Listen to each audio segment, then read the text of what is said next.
Kozhikode medical കോളേജിൽ ശസ്ത്രക്രിയക്കിടെ കമ്പി മാറിയിട്ടെന്ന പരാതിയിൽ മെഡിക്കൽ ബോർഡ് രൂപീകരിക്കാൻ പോലീസ് ആവശ്യപ്പെടും.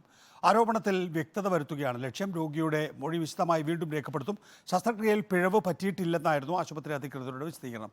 ദീപക് മലയമ്മ വിശദാംശങ്ങളുമായി. ദീപക്, ഇക്കാര്യത്തിൽ അന്വേഷണം പുരോഗമിക്കുകയാണ്. അന്ന് തന്നെ ഓർത്തോയുടെ മേധാവി നമ്മളോട് പറഞ്ഞിട്ടുള്ളത് ഒരു തരത്തിലുള്ള വീഴ്ചയും സംഭവിച്ചിട്ടില്ല, വേണമെങ്കിൽ ഇന്ന് തന്നെ അക്കാര്യത്തിൽ പരിശോധന നടത്തിക്കോട്ടെ, അല്ലെങ്കിൽ പരിശോധന നടത്തണം, കാരണം അക്കാര്യത്തിൽ അവർക്ക് വ്യക്തത വരുത്തണമെന്നാണ്. ഇപ്പോൾ എങ്ങനെയാണ് അന്വേഷണം പുരോഗമിക്കുന്നത്?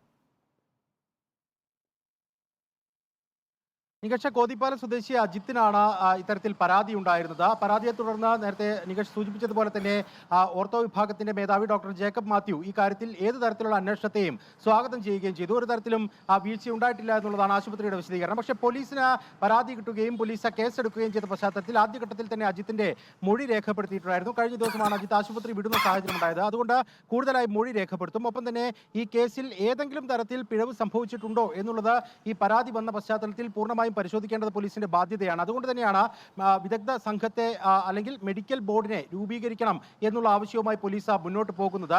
ആദ്യഘട്ടത്തിൽ ഇപ്പോൾ നേരത്തെ ഉണ്ടായ ഒരു ചികിത്സാ പിഴവുമായി ബന്ധപ്പെട്ട മെഡിക്കൽ ബോർഡ് ഈ ജൂൺ 1 ചേരാനിരിക്കുകയാണ്. അതിന് പിന്നാലെ തന്നെയാണ് മെഡിക്കൽ കോളേജ് ACP യുടെ നേതൃത്വത്തിലുള്ള അന്വേഷണ സംഘം മറ്റൊരു മെഡിക്കൽ ബോർഡ് ഈ അജിത്തിന്റെ കേസുമായി ബന്ധപ്പെട്ടുകൊണ്ട് രൂപീകരിക്കണമെന്ന് ആവശ്യപ്പെടാൻ പോകുന്നത്. അങ്ങനെ അതിന് മുന്നോടിയായി തന്നെ ഈ രോഗിയായിട്ടുള്ള അജിത്തിന്റെ മൊഴി വിശദമായി രേഖപ്പെടുത്തുന്ന നടപടിയിലേക്ക് പോലീസ് ഒരിക്കൽ കൂടി കടക്കും. ഒപ്പം തന്നെ ഈ ആശുപത്രി അധികൃതരുടെ ഭാഗത്ത് നിന്ന് അവരുടെ മൊഴി വിശദമായി രേഖപ്പെടുത്തുകയും ചെയ്യും. അതിനുശേഷമായിരിക്കും മെഡിക്കൽ ബോർഡിന്റെ റിപ്പോർട്ട് കൂടി കിട്ടുന്നതിന്റെ അടിസ്ഥാനത്തിൽ തുടർ നടപടികളിലേക്ക് കടക്കുക എന്നുള്ളതാണ് മെഡിക്കൽ കോളേജ് ACP പറയുകയും ചെയ്യുന്നത്. ദീപക് മലയമ്മയാണ് വിശദാംശങ്ങൾ നൽകിയത്.